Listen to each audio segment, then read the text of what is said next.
Moi ben. En primeiro lugar, bons días a todas e a todos.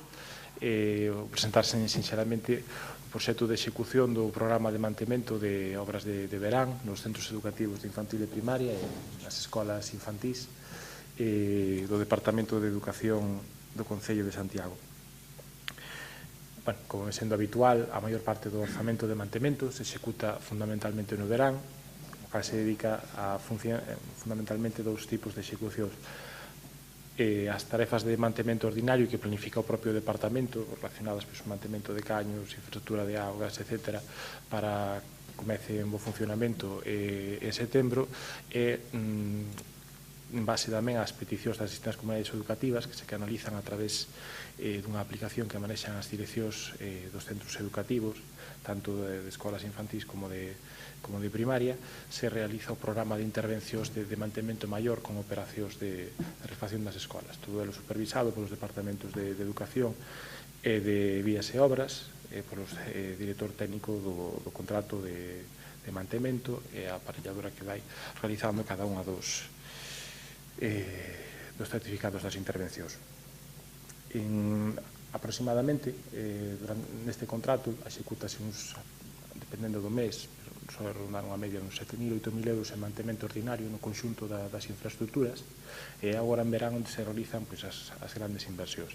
Este ano prevese unha execución de aproximadamente 295.000 euros nas distintas tarefas de intervención, case 300.000 euros, en un total de 69 actuacións que se van a levar adiante en 19 dos centros educativos durante estes meses de verán. Realízanse nas escolas infantís de San Roque e Tambre diversas sustitucións de linóleo e de adaptación de infraestructura interna, cambios de tarima de linóleo e tarefas de mantemento menores, que a destacar sería sobre todo a refacción de chans. Na escola infantil de Trasparlamento, sobre todo, adícase a reparar e manter o que é os teitos respecto das unidades. Trasparlamento, se vos dades conta, é a escola que ten o teito en superficie co parque que está inmediatamente ao lado, detrás do Parlamento de Galicia. Na escola de Fontiñas, na infantil, levase a cabo o arranxo de linóleos rotos, tamén a sustitución de diversas fiestras, en Meixonfrío os Salgueiriños o arranxo de diversas fendas, sobre todo un valado de protección na parte que dá as pistas deportivas, que é unha zona sensible porque está contigua a unhas pistas nas que se xoga fútbol, se producen saltos de balón, era conveniente reforzar a instalación dun diferenciador desas dúas áreas. E as escolas infantís son as que reciben, dentro de todas as infraestructuras, a maior prioridade de execución, en canto que, pola súa idade e o seu réxime de funcionamento, requiren unhas instalacións en mellor estado de todas elas. Pero, sen dúbida, a maior cuantía de execución polo número de infraestructuras a tratar é os centros educativos de infantil e primaria, dentro dos cales este ano destaca o orzamento que se dedica a unhas escolas rurais, que é Bispo Teodomiro, que requería unha importante inversión en pintados e de sustitución de ventanais disponibles. Eran xa moi antigos, entón realizase unha reparación mediante a sustitución da carpintería metálica existente e unha posta a punto do edificio relativamente completa a través do pintado das instalacións tanto interiores como exteriores. Despois, en o que respecta aos centros educativos como tales, si ben se dedica unha porcentaxe significativa do orzamento a varios dos colexios rurais, que pode ser Roxos, se realizan en diversas intervencións unha inversión total de 22.000 euros en reparacións, por exemplo, entre elas o pintado do comedor, das columnas e da fachada de entrada do centro, os reforzos de diversas varandas que se atopan nas instalacións exteriores do centro. Tamén, a súa vez, dentro dos colexios, un dos que, dende a Concellería, queremos dar unha especial dedicación orzamentaria este ano é o CIP de Vite 1, debido a que dentro dos coles máis antigos de Santiago, que polo análise da súa infraestructura dos que necesita unha maior actuación, especialmente nas súas instalacións exteriores e no que é na envolvente do edificio, no cal se atopa traballando a Xunta. De feito, o Grupo Parlamentario Socialista realizou unha solicitude a través dunha proposta non de lei relativa a ese centro, pero no tocante o Concello vaise proceder á limpeza dos muros exteriores, o satinado de todos eles, e ao pintado das súas pistas deportivas, e sobre todo a reparación e satinado de todos os muros existentes, o seu pintado. Algún deles xa se fixo nunha intervención en primavera que é visible, se vos dades conta aquí os presentes, que é o muro que está diante do aparcamento, que se fixo un pintado completo na súa longitude. A parte diso, tamén está prevista algunha actuación de reparación que ten visos a mellorar a accesibilidade de algunha das zonas do centro, especialmente a parte traseira na que existen unhas hortas que son anexas ao polideportivo que se atopa dentro do centro, dentro do seu peche perimetral. Despois, outra dentro das actuacións a destacar sen dúbida tamén no Apóstolo Santiago, que é outro dos centros máis antigos, onde se realizan varias actuacións de mantemento interior e pintados, pero sobre todo creo que máis vai agradecer a comunidade educativa é o asfaltado da lingua de terreo que vai a todo o fondo do centro Xove, dende o principio do comezo da parcela, que ten un uso mixto como entradas ao centro, aparcamento e acceso ao centro Xove de creación cultural. En xeral, é un plan de obras consideramos bastante completo, consensado ca comunidade educativa dos distintos centros, en especial as direccións e as AMPAs de cada un dos centros existentes. Céntrase nun conxunto importante de infraestructuras, como son estes 25 centros educativos.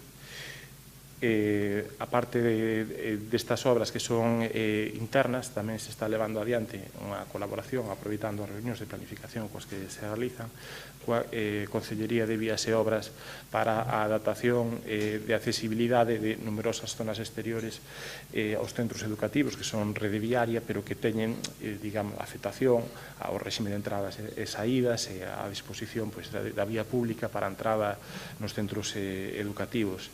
Nese sentido, tamén se teñen planificado actuacións para o López Ferreiro nese sentido, no cal tamén se realiza unha importante inversión en materia de pintados e mantemento. Se realizaron tamén de forma interior ao longo deste curso algunhas actuacións para a mellora da accesibilidade, como, por exemplo, unha adaptación dentro do muro exterior que dá a Rúa de Xoán 23, para que quedaran rasante a entrada e saída de cadeiras de rodas ou de calquera outra persoa que tiña problemas de mobilidade reducida, que a todo de agora se facía a través dun acceso que tiña unha configuración bastante singular e entorpecedora, cunha rampa inicial de acceso que remataba noutra en descenso, que sen dúbida complicaba bastante o acceso a eses centros.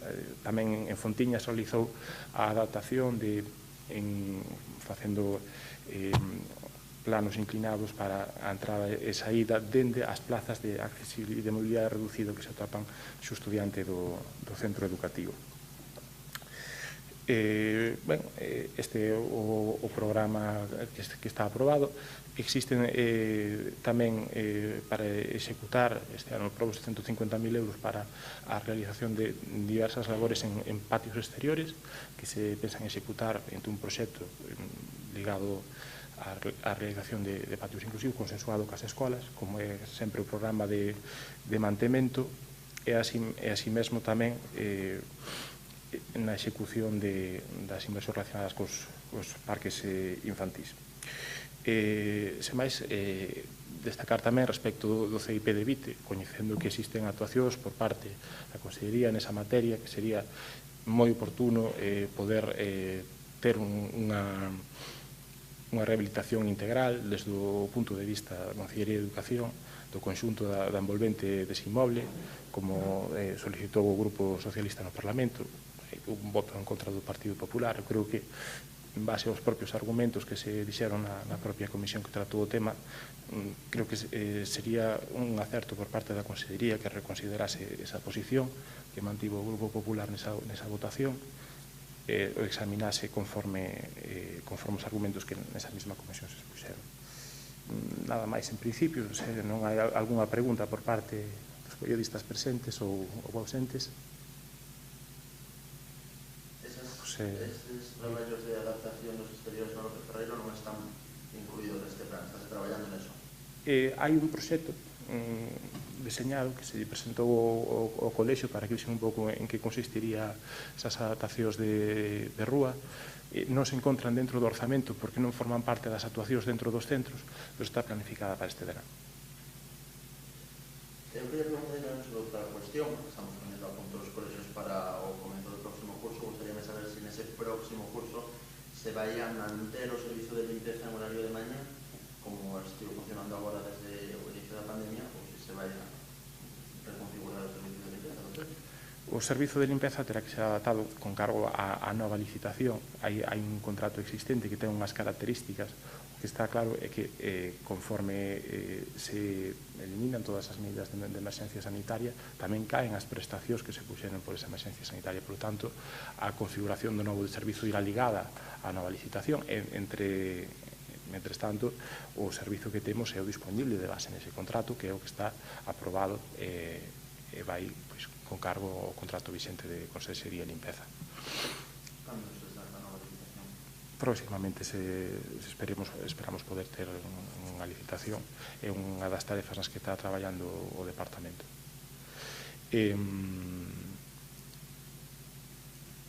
Non sei se hai algunha outra pregunta máis sobre... Entón, entendo que no próximo curso iniciarase xa con un servicio de limpeza como se viña facendo antes da pandemia, sin ese servicio de mañá. Home, sen servizo extraordinario por COVID, sí. E despois, dependendo dos centros, o réxime de horario non é o mesmo en todos os centros.